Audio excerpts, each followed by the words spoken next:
Médina Cheikh TV, notre chaîne de lumière. Médina Cheikh TV, notre chaîne de lumière. xëy na nag ni ko mag ñi faral di waxee tant que yaa ngi dund ci monde shahada bu ñu lay wax lumière tariqa tijaniya ak malaan beeg ak ni ngay déggee tariqa ci Sénégal xam nga Sénégal tariqa dafa dem ba xamatuñu dëgg-dëgg luy tariqa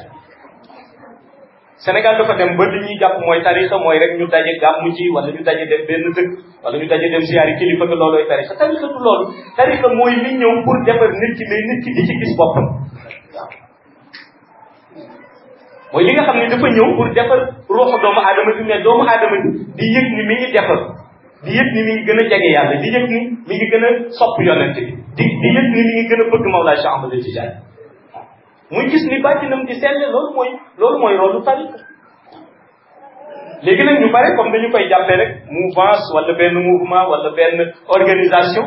du ñu xam dëgg-dëgg importance capitale bi ci te Mawlaa Cheikh Ahmad Tijaani bi muy dimbalee ay taalibe mooy xam nga ñoom yàlla daf leen dimbali ñu xam ëllëg lay xew yëpp xam yowmal xiyaam dégg metti di yaag naaj baat na muy mel musiba ya fa nekk na safara di dalee benn fett bu dal sa wet mel ni bomb yu explose tiitaange nga fa nit ñi di ànd ñuy wutal nit lu ko préserver ëllëg di ko wutal la ñoo tuddee bouclier de protection te yëg nañ ni bouclier de protection bi gën a opérationnel mooy salatul fatiha ndax salatul fatiha la nit mën di zikr mu dekki te wax naa leen yowmal xiyam bu ñu dekkee lëndëm moo am yàlla ko juste la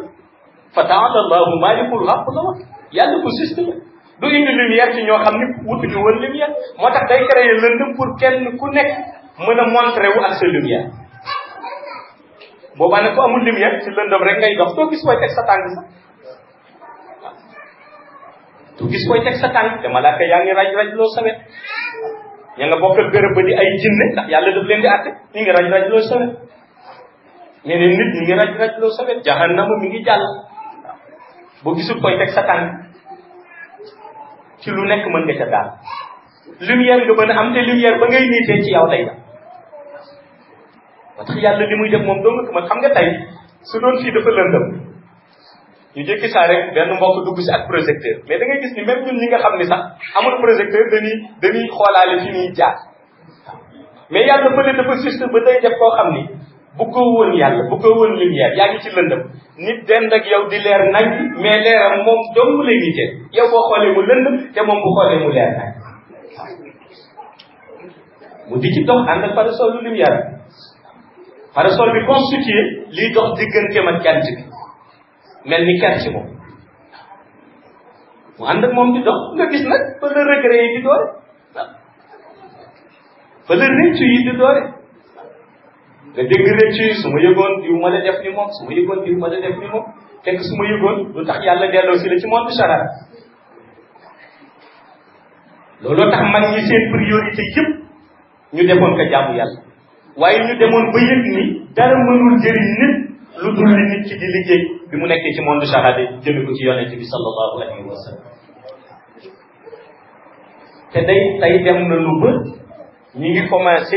di dindi loolu waaw ñi ngi commencé di dindi loolu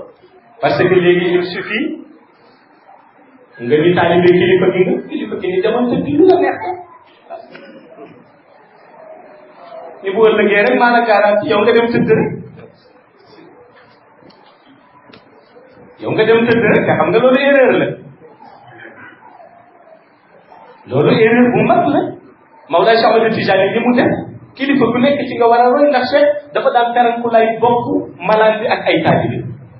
Médina Cheikh TV, bërëbu leer bërëbu Cheikh Tidiane Chérif mi nu jox Seydi Mouhamed El Cheikh sang bi di fi jàngale di fi seddale leer yi moom Mawlaaya Seydi Mouhamed El Cheikh sunu yaakaar